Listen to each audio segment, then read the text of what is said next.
Okay, all right. First of all, I want to say thank you very much for each one of you that are here in this room, all those that could not be here, but I know all of them, they are with me. Doesn't matter where they are. Friends, family, people that already made that transition on this life.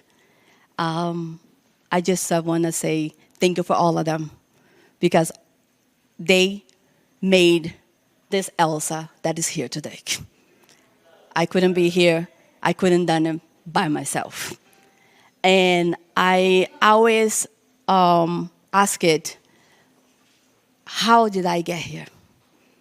It's a question that always been in my mind for many years. Coming from a poor family from Brazil, which I've been here in the United States for 23 years. And I always been asking, like, when I was working on the farm, harvest, coffee beans and cotton balls, and I was asking, like, how did I get here? I never find the answer. So then when I got in that in Brazil for the first time, again, I was always asking, how did I get here? We never know. It seems like you wake up one day and you cannot pay your bills and you can have a hard time to get a food, But you always ask it, how did I get here?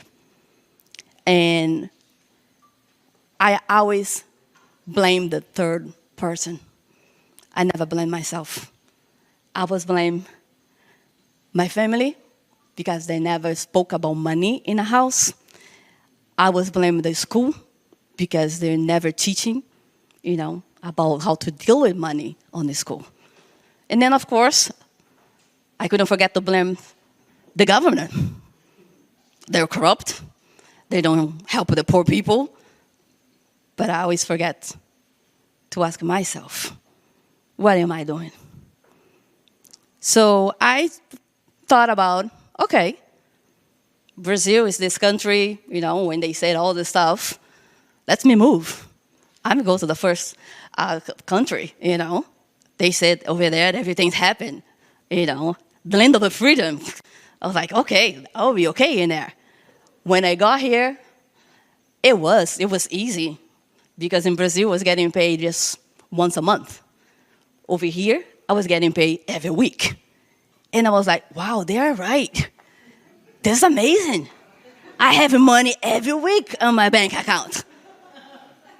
And I thought I was rich.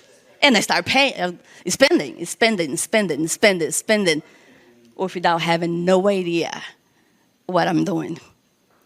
And of course, you go to one store. Oh, do you like apply for credit cards? Yes.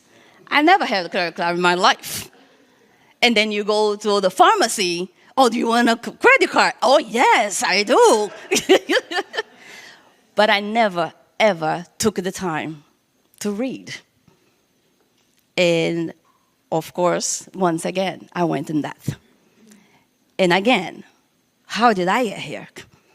So, of course, over here, to pay one credit card, what we do, we get the second credit card to pay the first credit card. And then we get the third credit card to pay the first. And then at the point, you kind of like, forget about it, I'm not paying nobody else because I don't have the money.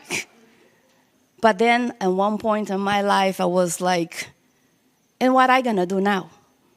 And I'm going to stay here or I'm going back to my country? Because I realized it was me. It was the place where I was, the way I was thinking. And I have very special people around me at this time. When they came to my life, Mary and Mike, I met them at work. And little by little, watching, talking to them, they start showing me I could do it. I could have a better life. Because they were telling me, like simple conversation, oh, I watched my credit card statement. I was like, statement? Oh, so then I have to open my statement and watch it and see what am I spending my money and doing all that. Okay, that sounds cool. Let's do it. And I almost passed out. I was like, am I spending all of this? And coffee and, fast food and buying like 3, 4 t-shirts, one in each color, that's because I like it? Yeah, that was my life, having 2 jobs, not watching what I was doing. But then watching them, I realized I have to look for education. And then I stopped asking the question, how did I get here? And I start asking, why am I here? When I start asking the why, I got the answers. It was my fault. I had to learn. I have to stop doing whatever I was doing and start doing right.